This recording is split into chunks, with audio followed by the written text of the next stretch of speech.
this was a monster of all hype building chapters when it comes to chapter 997, where we're on the road to chapter 1000. It was a monster hype building chapter for sure, for Zoro and for a fan of Kaido. So if you're a fan of Kaido, if you're a fan of Zoro, this chapter was made for you. If you're a fan of Sanji, this was kind of like disappointing, honestly. But I understand why it was there. They kind of need Sanji to get away from Jinbei and Luffy because, like I said before, Sanji and Zoro out of most of the Straw Hats, I could assume, are going to have 1v1s pretty soon. So, speaking of Sanji, he was on the cover page, and I guess it's a homage to Zoro because the way you see Sanji meditating and you see a raccoon using three sword style is pretty much exactly what you expect from Zoro.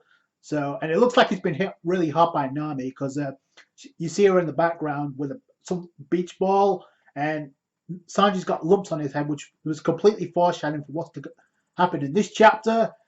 We start off Sanji, he hears the woman's voice, and it seems like they're about to make out, or at least the woman is about to strip, but as we suspected, it was a trap to lure Sanji away. Sanji used it as observation Haki, but it backfired, so I hope Sanji can get himself out of the situation. Anyway, he cooks kicking in, and when I saw that silhouette, I thought it was a Rochi, but he has a mask on, and we come to find out it was two underlings of Black Maria. So Sanji kicks in the door, and I think the woman is actually the snake teacher, the serpent teacher we've seen. It looks very similar. Sanji gets kicked in the face pretty hard. It kind of reminds me of what happened with Viola when she tricked Sanji. He stepped into the garage and he got his face kicked in. That's kind of what that reminded me of. He was still conscious, but he was tied up by a spider's web. And then we see someone. I guess the woman has the mask over her face. It kind of reminds me of a Kiku. And then we find out it's two underlings, Black Maria. So I was kind of right. I thought, well, it could be Black Maria, but I wasn't too sure. Now Black Maria's in the picture, and this opens up the door. I don't think Sanji's going to be able to deal with her because, number one, she's a woman. Two, although Sanji's pissed, I mean, he's kind of tied up right now, and he's still making threats, but right now, before it shifts over to the next scene with Luffy and Jinbei, you can tell automatically Sanji's love struck with Black Maria. Who wouldn't be? But I think this opens up the door. Like, Nami's already tangled up with Ulti. Usopp's tangled up and he's pretty much with Nami, but he's pretty much recouping right now. The only one who could possibly fight her is Robin, and Robin's right now with Zoro, Chopper, and Brook. So Frankie's got his own thing going on, possibly with Sasaki. So yeah, it does free Robin to hopefully show up, and because of what's happening in this chapter, because it looks like Zoro and Robin and possibly Brook and Chopper are going up as well. They're moving up. I suspect Robin's going to bump into Black Maria and possibly help out Sanji. So we'll have to wait and see, but that's possibly what could happen. It is disappointing for Sanji fans because you would think Sanji would learn by now. Turns out, no. So I can see Sanji fans having a problem with this. But we go over to where I guess some other headliners are waiting Luffy and Jinbei, and we can only assume what's going to happen. They're going to get one-shotted. But we have a girl who's, I guess, she's a gorilla Zoan type because she's pretty much a gorilla smile, which is disturbing because the girl is popping out of the stomach and the gorilla is eating bananas while dropping crumbs on her head, and she's actually complaining about it. So again, the weird designs keep up coming. And we have a rattlesnake smile user, which I have to say, I don't mind his design at all. I think it's one of the normal looking headliners that we've seen. I think one of his legs is actually a rattlesnake, which is terrifying because if you go, that's the one thing you don't want is a rattlesnake chomping at your leg. So, and this guy has a rattlesnake as a leg, so that's different, but it looks pretty cool. And his name is Poker, which I guess fits with the card deck of cards that the card trope that Kaido has. We have Joker in form of Doflamingo, you have King, Queen, so forth. This guy is literally named Poker. So that's pretty cool. Like I said, I'm pretty sure it's going to end up with those getting one-shotted. But it looks like they're going to get completely ignored because if you look at the situation, like we got some red escapees from Udon leading Luffy and Jinbei up a ladder. And if you look at where that ladder goes, I'm pretty sure that's actually the hole that Yamato that was made in the previous chapter by Hatcha when he tried to hit Frankie, and that didn't work. So, like I said, I think that hole is going to lead a few Straw Hats a lot quicker to where the scabbards are. I don't know what happened to the scabbards after this chapter, but it doesn't look good.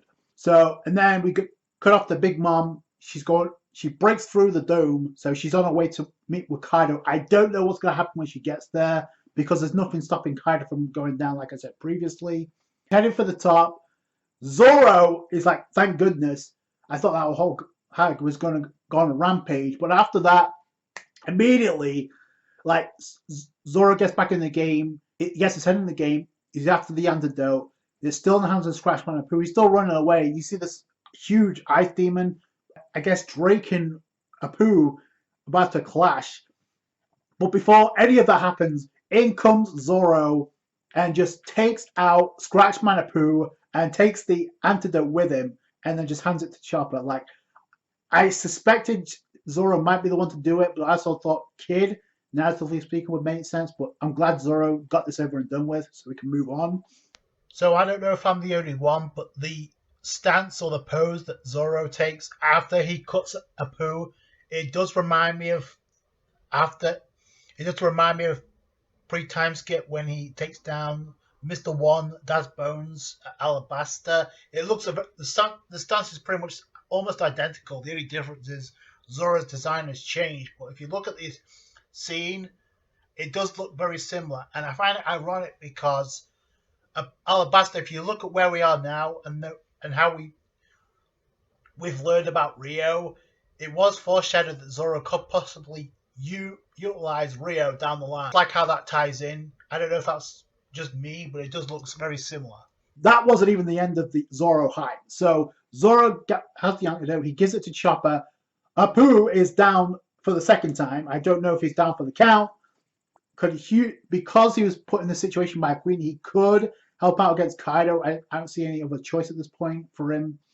But he did just get taken down by another member of the worst generation. So this could breed some conflict. And then Chopper looks relieved because he finally gets the antidote. And as we suspect, and as we probably can tell, because it's an elemental virus, use the fire to counter the ice demons, which makes sense, which the only one who could technically use fire right now is Luffy and Sanji. And Chopper says he's going to save not only the allies, saving the samurai as the allies, but also the enemies as well. Like that's Chopper's role as a doctor, and I think this is going to lead to some of the members of the Beast Pirates turning from Kaido and allying with Luffy. And Chopper's going to be the motivation for that. And Queen tries to fire at him after hearing this. Like Zoro gets pissed because he's done with all his tricks and games, like to Onigashima to play his stupid games. I'm here to cut down Kaido, and he's saying this to everyone. And he doesn't take a swipe of a sword. It was mentioned that is Zoro using Conquerors Haki, like we all suspected he might be able to. Nothing's been confirmed yet. Even if Zoro did use Conquerors Haki, we'll have to wait and see if it's confirmed. But it does look like that's the case. But it wouldn't surprise me at all because there has been instances in the series where Zoro has used, or at least has some type of Conquerors Haki. We saw that clearly with Monet. It looked like he was using some type of Conquerors Haki. And if you look in this chapter when Queen is about to attack Scratch Manapoo and Chopper, Zoro doesn't even attack. He gets pissed off and he puts a stop to that with just rage alone. And it does remind me of when we saw from Luffy in Marineford and Amazon Lily. Ace was about to be killed. Luffy's like, Yameno! And just put a stop to that shit. He did the same thing in Amazon Lily. I mean, Queen shits himself, literally. And what is that? That's a second level Yonko Commander. And Zoro, not even launching an attack, just with rage alone, pissed off. And I guess we find out why that is. The fact that he intimidated Queen, it can't be disputed any further. He's going to King. There's no doubt about it. the ice virus that spreading for everybody can be nullified by fire. I think this opens up for Sanji once he gets into this to take down Queen. And that it can't be made any clearer than that. And then the reason why Zoro's pissed and Robin points this out, I understand why you're upset because I saw it falling down the hole too, and that's Okiku's arm. So whatever happened above is completely been collapsed. And you see a shot of Queen and King, and neither route is going to be easy. So King saw this as well, so I guarantee something's going to happen with that. And then immediately after that, but then out of nowhere, in comes Marco, the Phoenix, and it looks like you can use a hand here. So it looks like, I hope what this means, I think Robin can get up there too because she can sprout wings, but I think Marco's going to give Zoro a ride, which would be quite kind of cool. So this is all pointing, like I said this in the last chapter, but this is all pointing to the Straw Hats going up top of the skull. I think this is clarification now because you see a shot of Tama and Nami. Usopp's with them too, but you can't really see him in that shot. But last we saw, he was like recouping. Luffy and Jinbei are already going up there. The only one technically is not on the move right now are Frankie and Sanji. Sanji tied up, but like I said, this could open up the door for Robin to step in and help him out and actually fight Black Maria herself. That'd be kind of cool if she does that. I hope that's where that goes. We'll just have to wait and see. And then we find out the island is shaking, and it's because of Kaido. We see the Heart Pirates in the submarine. It looks like we see a shot of Black Maria while a lot of this shaking is going on, and Black Maria's like so impatient. So I don't know what her deal is, what she's actually going to do. Because if she wants to, she could literally kill Sanji right now. But she's like, I like foul-mouthed men like you. So what's she going to do? You see some of the Heart Pirates, like, are we going to join the battle? We know where Law is. We saw him locate a poneglyph last chapter, so he's going to make his way up there too. We see it shifts over to Yamato. This chapter was all over the place. It focused on a lot of areas. Like I said, Oda is getting to that destination before 1000. I said it before, it could be where Luffy and the Straw Hats get up there before chapter 1000. We'll just have to wait and see what happens until then. So there wasn't a ship for Momonosuke to escape, which I think is good because it'd be too anticlimactic if Momonosuke escapes Onigashima now, because he needs to be there to witness the downfall of Kaido and at least do something to help. Like he needs to get over his phobia. He's probably going to accept Yamato because of her help. So according to Yamato, because of the shaking, it means dragons, they can generate flame cloud, which enable them to fly. That means right now that Kaido is lifting Onigashima by itself. But the thing is, Kaido, well, we see Kaido in his dragon form. He's in his human Oni form. Kaido can move an entire island now. Is that what we're saying? Is that what we're saying here? Like I said, this hyped up Zoro and Kaido in the same chapter. I can't find that to be a coincidence at all. The question is, what happened to the scabbards? I don't know. It looks like a wasteland where Kaido is sitting, and you see the huge Onigashima floating, and it looks like it's making its way to the Flower Capital. So I guess those theories were right that this would be moved to the Flower Capital, but Kaido's doing it willingly. And keep in mind, we have Big Mom who's looking to meet up with Kaido for some reason. So, and we're not even at chapter 1000 yet. So we have two more chapters, then we're at 1000.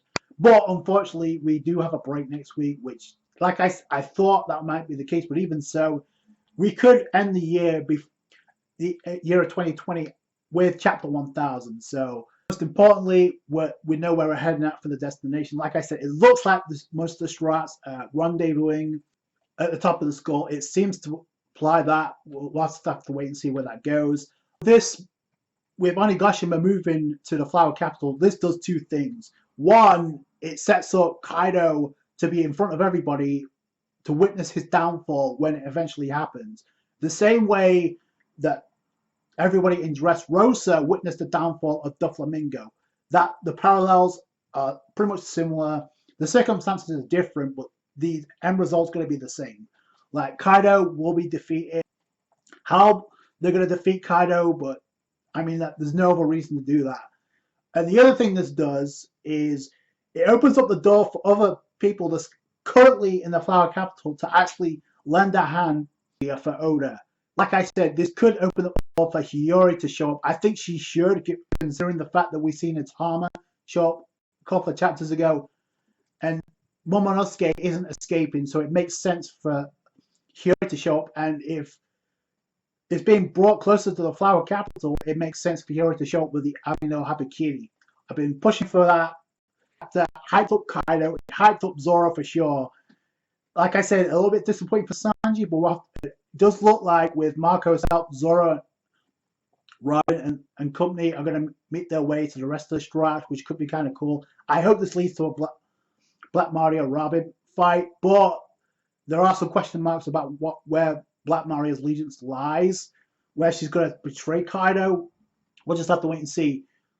But this chapter was great. It was a monster hype building for sure. So let me know what you guys think down below. That's going to do it for today, guys. Thank you so much for watching. Like the review if you did. Hit that thumbs up. I appreciate that. Helped out the channel with these reviews. Like I said, push your comments down below. Let me know what you think. Subscribe to the channel for more One Piece. Catch you guys later. Thanks, guys. Bye.